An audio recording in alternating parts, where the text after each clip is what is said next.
Who is Jesus to you? And I'm asking because I see a lot of people now that are part of the New Age that are worshiping this idea of Jesus that isn't at all who Jesus is, and they're spreading a message that's a false doctrine. They think that they've lived all these past lives, that these lives have all been done so they could come back at this time, that they are the chosen ones, that they are the 144,000 that the Bible talks about. They're talking about this Christ consciousness. It's all New Age stuff. This is not of God. This is not who the 144,000 are. They're not reading the Bible. This is not of God. This is absolute New Age. Jesus is coming, and we've got these people that are spreading false doctrine. And then you get people that get mad if you try to explain to them that it is not of God. And just like this person, do you feel better now? I'm trying to help people. I'm trying to, spread kindness. God bless you. For number one, you're not really blessing me. You're not really blessing me when you're using it as a defense mechanism to try to slight me because of what I said. And also, it's not about if I feel good about it or not. I never feel good about telling somebody, anything. I mean, it's hard to do. I'm not trying to hurt anybody, but we've got to be searching for the truth, not what makes us feel good. We have to be searching for the truth.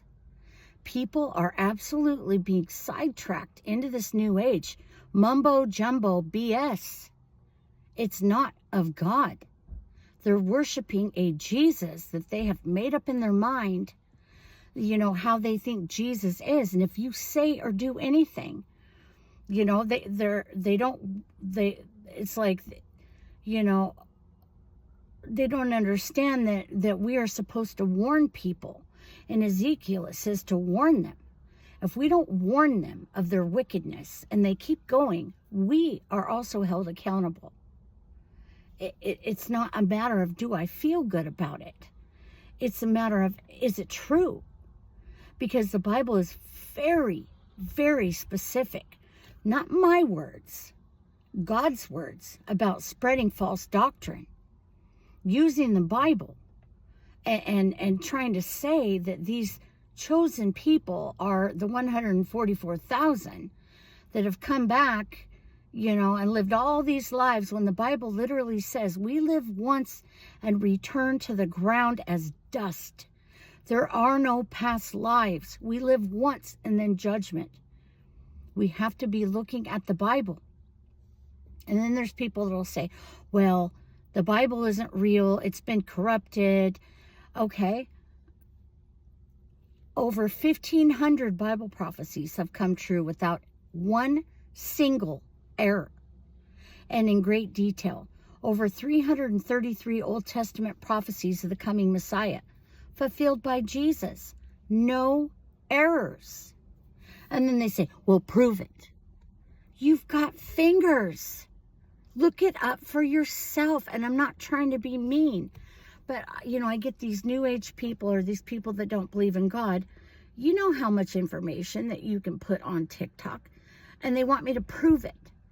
You know how many times I would have to type the tiny amount of words that they allow into it over and over and over, when you could look it up? If you really wanted the truth, you would look it up for yourself.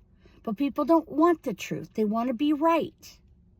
And then they'll look at you and say, well, she thinks she knows everything. She thinks she's perfect, or he thinks he's perfect, when it never entered our mind.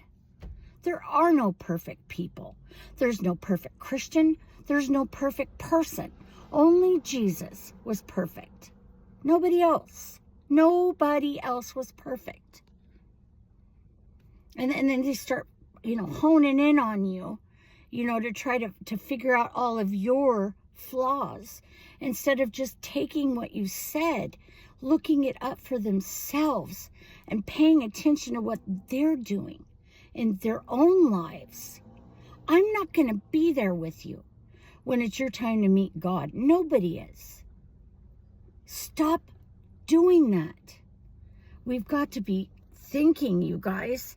You do not know when you're going to take your last breath. Every day, no day is promised. If you wake up breathing, it's a good day. We cannot focus on what other people say or do.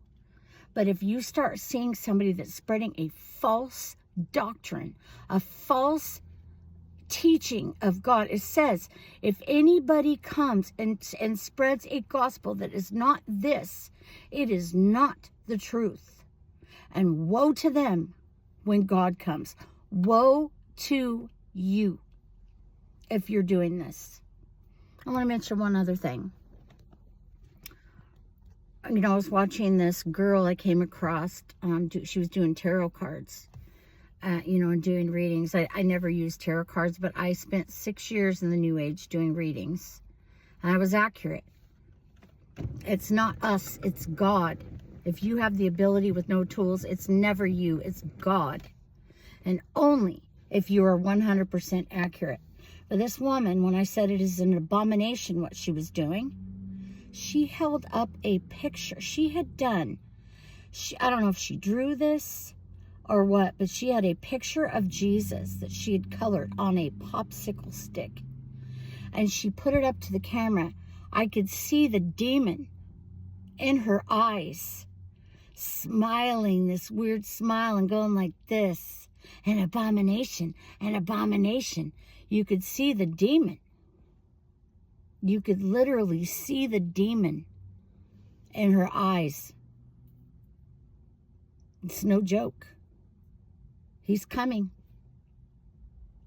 He is absolutely coming. And it says in the last days, people will not endure sound doctrine, but what their itching ears want to hear.